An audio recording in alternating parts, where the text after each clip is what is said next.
You know, a star player's season can get totally derailed in a heartbeat, and not by an injury on the field, but by an accusation off of it. And that's exactly the situation facing New England Patriots wide receiver Stefon Diggs, who's now at the center of a really serious legal case. So we're going to break down the charges, what the defense is saying, and what this all means for his future. And this is all happening right at a crucial point in the season. Stefon Diggs, who's obviously a pivotal player for the Patriots, finds himself facing these serious felony charges. This thing has quickly become way more than just a sports story. It's a full-blown legal battle with huge consequences, both for him and for the team.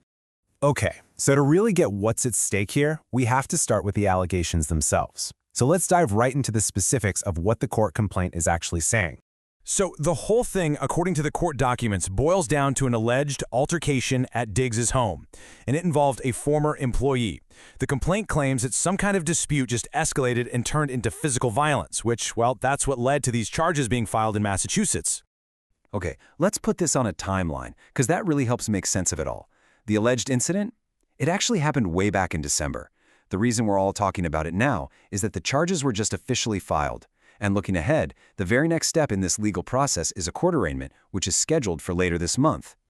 Now, the complaint uses some pretty specific legal language, and honestly, if you're not a lawyer, it can be kind of confusing. So, let's decode what these charges actually mean. So the big one, the most serious charge here, is felony strangulation. And that has a very, very specific legal definition. We're talking about an assault that intentionally gets in the way of a person's breathing or blood flow by putting pressure on their neck or throat. That word felony is key. It tells you this is seen as much, much more severe than a misdemeanor. And it's really important to get this straight. Diggs is facing two separate charges here. So on top of that felony strangulation charge, he's also charged with misdemeanor assault and battery. These two accusations together are the entire legal basis for the case being brought against him. But of course, in any legal case, there are two sides to the story. We've heard the accusations, so now let's flip it and look at the defense's position and their side of this. And the response from Diggs himself? It's been incredibly direct. He has come out and publicly stated that these allegations are, and I'm quoting here, false and unsubstantiated. So that's not just a disagreement, it's a complete and total denial of the events as they're described in the complaint. So this really is the heart of the whole thing, right? You've got two completely different stories. The prosecution's narrative is that a dispute boiled over and became physical. But the defense, they're claiming this whole thing is a complete misrepresentation of what was really just a financial disagreement. We're left with two totally different interpretations of the same event. Okay, so legal stuff aside for a second, the question on every fan's mind is, what does this mean for the team? Let's shift our focus to the potential impact on the Patriots, and really, the entire NFL. Yeah, this whole thing just throws a huge cloud of uncertainty over everything. I mean, the big questions are pretty obvious. Is Diggs even going to be available to play? How could this mess with the Patriots' crucial postseason push?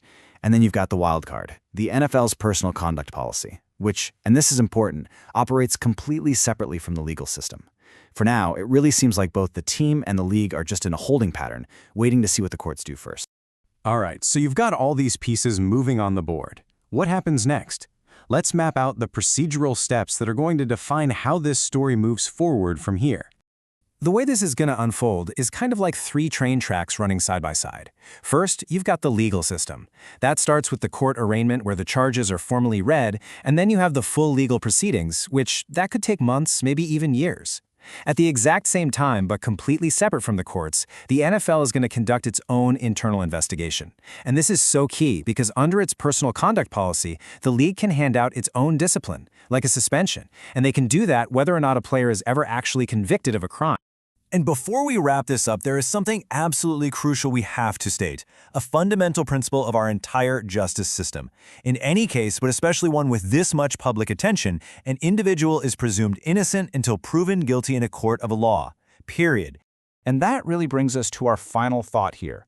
While that presumption of innocence is the bedrock of the legal standard, the simple fact that charges have been filed creates immediate and massive consequences for the player, for the team, and for the league. It leaves us with a critical question. Regardless of what the final verdict is, how much damage will have already been done just by the process itself?